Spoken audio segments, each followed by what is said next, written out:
Thank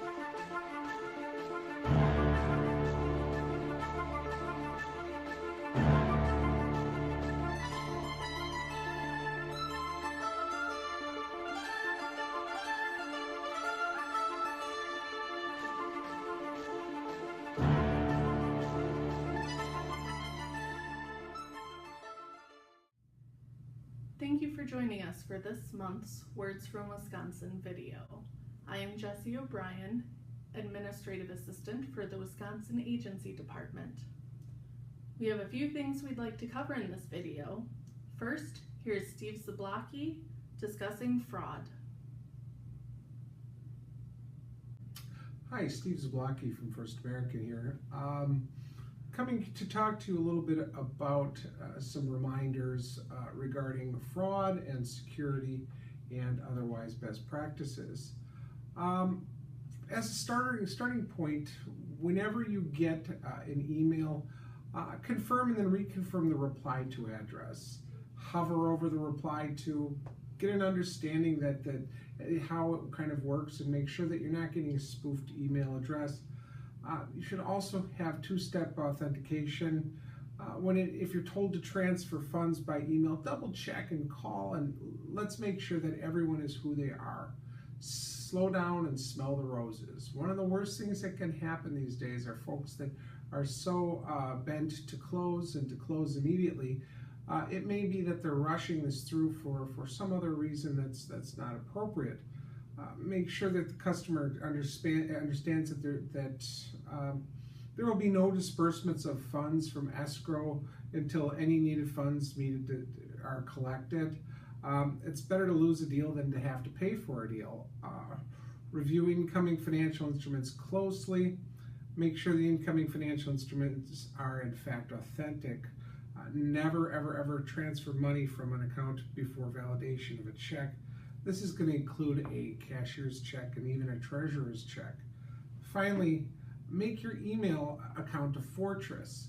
Change your password as often as you can. Get into a practice of rotating it. If you have a Wi-Fi, it's strongly encouraged that your Wi-Fi have an innocuous name, maybe numbers, maybe just a few letters. You don't want to necessarily name your Wi-Fi your escrow account or something that someone may be able to see.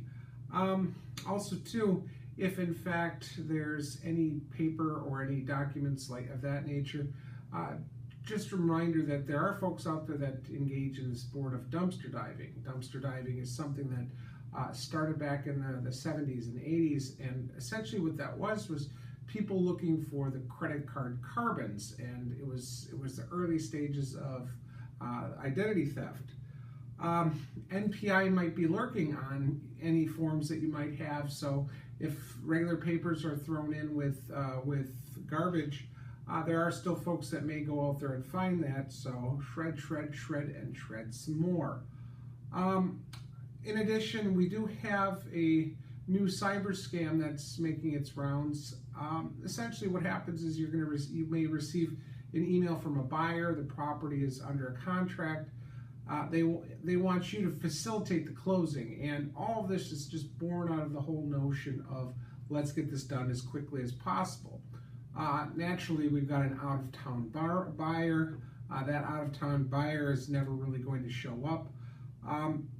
Once you agree to handle the closing, the buyer sends you funds in the form of a wire, a check, and a purchasing agreement. The property is likely listed for sale, so even if you look online, you may see it listed for sale. Even the amount on the contract looks right. What happens is after a few days, the buyer calls and says, the deal fell through. They want their funds back quickly, and they want it in the form of a wire. The check or the wire that they've sent in has not cleared, or they can turn around and reverse the transaction. In that case, the agent ends up paying with good funds in exchange for the funds that were not good. Never wire funds until you've confirmed the funds are irrevocably in your escrow account. So don't be afraid to tell parties again to slow down, just to relax. Contact the listing agent to make sure you know who they are let them know that the deal is going on. You might surprise them that in fact their deal is going forward. Confirm that the property is really under contract. Beware of the deal out of nowhere.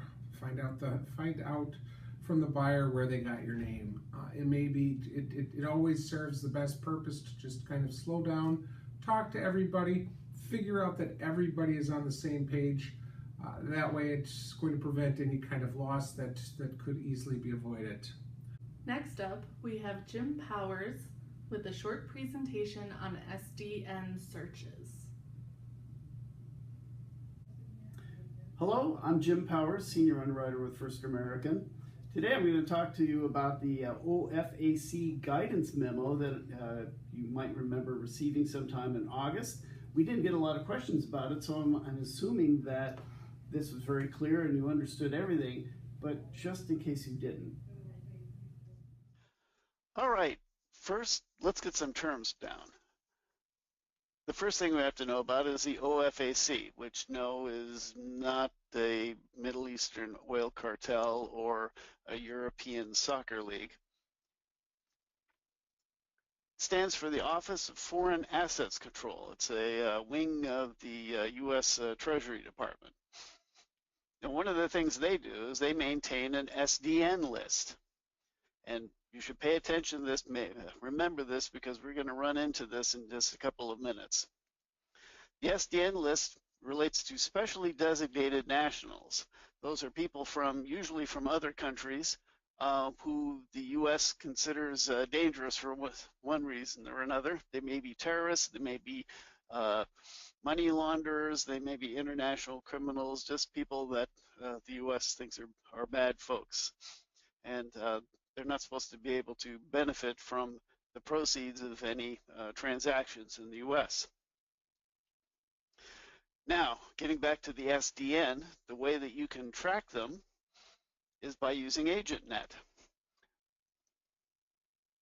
Simply click on the Services tab in AgentNet and select the SDN search function. Remember SDN?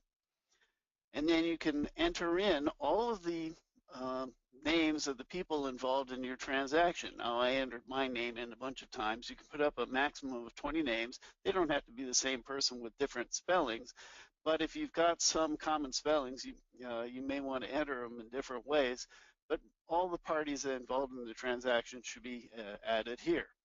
And just for reference, Jimmy Powers is only used by my wife and my mother. Then, if you're fortunate, all the names that you've listed will result in no match, and then you can just move on. A handy thing to do is print out a report that you can keep in your file that shows that for each name you had no match. Now, whose name should we search related to a transaction? The OFAC says all parties to a transaction should be searched. Now, that could possibly exclude people that you know personally or have done a lot of business with for a long time. But broadly speaking, it should be everybody who could benefit from the transaction. That could include sellers, buyers, brokers, third-party lenders, third-party payees. Anybody who's going to get a check really should be part of that search. What if you're asked to send the proceeds to another country? Then there's a different site that you should check, and that is the sanctionsearch.ofac.treas.gov. And it looks like this. In this slide, what I've done is entered in the name of the lender. Let's see if I can highlight it. That was identified to us, to the payee that we were supposed to send the check or wire to. And we're told that that person is in Paris, France. So I entered that, hit search. I changed the minimum name score to 50, so I'd open up the sensitivity. In other words, it'll catch everything that's got ORT in it. And up came ORT France. That is an SDN, a designated national. Actually, they're affiliated with the Tamil Tigers.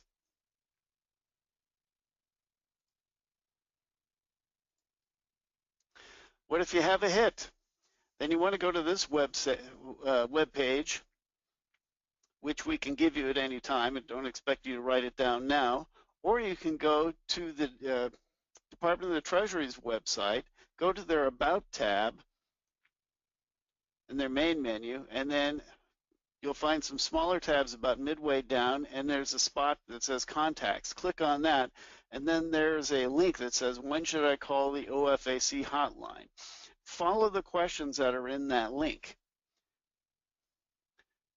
Basically, what they're saying is that the individual name that you found that it has been a hit should be identical to the individual on the list. The entity name should match the entity on the list. Don't confuse individuals with entities. Make sure it's an exact match or almost exact match with the list. If it is a hit and it's reasonably exact, then you call the OFAC hotline, and that's it.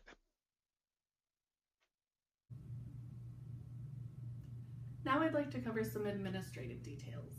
When you receive your monthly statements, please direct any questions or concerns to Joanne, Zach, or myself. We are best equipped to help resolve these issues or get an answer to your question. As for monthly seminars, October's monthly seminar will be on the topic of residential endorsements, and it will be held on October 5th. Our pre-licensing classes are typically held on the first Friday of every month. The last classes for the year will be October 7th, November 4th, and December 2nd.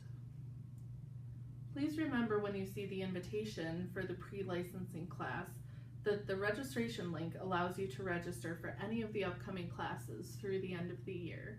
So please feel free to sign up for whichever class works best with your schedule. Thank you all for watching and have a wonderful month.